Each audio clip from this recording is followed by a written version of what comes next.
Hey, what's up guys? This is Anthony from Anthony's Customs, and today I want to look at the Batman Unlimited Penguin figure. Now this is a repaint, get that cat hair off of there. This is a repaint of the Penguin we got in, what was that, Series 1 for the DC Universe Classics. The same Penguin that we got in the DC UC line way back when. Same exact figure. As far as I know, there's no changes. Although there's one thing I want to point out. We'll get to that in a second. He stands just about 6 inches tall, so a little bit shorter than 6 inches, so he's pretty good scale with the other figures. And like I said, as far as I know, he's exactly the same. I didn't get the other one out to compare, but one thing does stand out. If you look closely at his nose, it looks like, and I'm pretty positive it is, a separate piece from the rest of his face. I don't remember the first one being like that, but I forgot to get the other one out, so we're not going to compare them up close. But this is an issue for me because it looks pretty bad. I don't get why they would do that. Doesn't look great, so it's a bad thing for me. That being said, there's really not too much else to complain about with this guy. It's a pretty nice looking figure. This is the old school color scheme. If you remember, was it the Superpowers figures, I think is what the line was called? The little 4-inch, 5-inch figures that came out early 90s, late 80s. Maybe even a little bit before that. But that's what this outfit is based on, with the blue and the yellow and the purple. So it's pretty cool to have, especially if you're a Batman fan. Accessory-wise, he comes with the umbrella. Same color scheme as that original figure, like I said. It does have sculpted rivets, but they're not painted. It would have been cool if they were painted to match this tip part.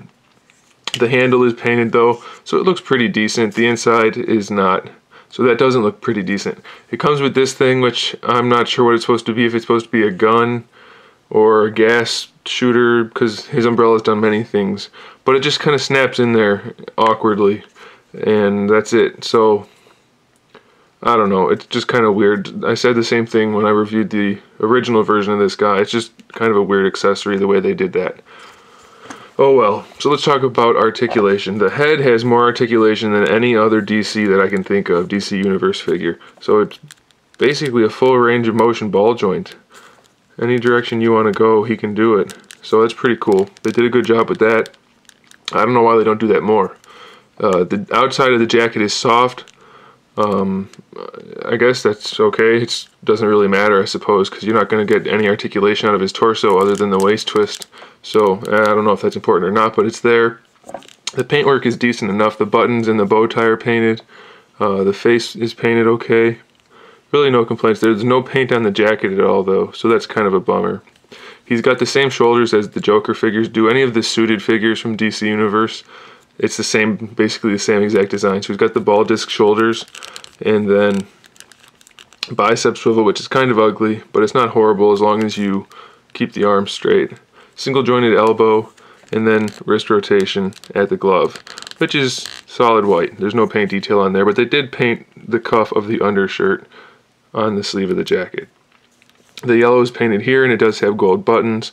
The stripes are done really well. I don't know why they're able to do that, but then they don't do other details that they could do, so that's anybody's guess. Does have the waist twist, does have the leg swivel.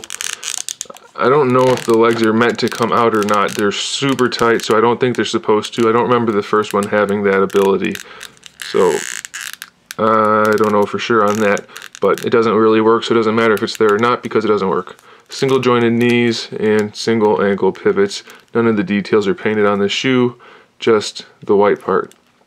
So is it a great figure? No. Is it a decent figure? Sure. It's nothing special, but it's okay at what it's supposed to be, and if you're a Batman fan, it's worth having, especially if you want to reminisce about the old purple and blue and white and yellow Penguin, then you're okay and good to go.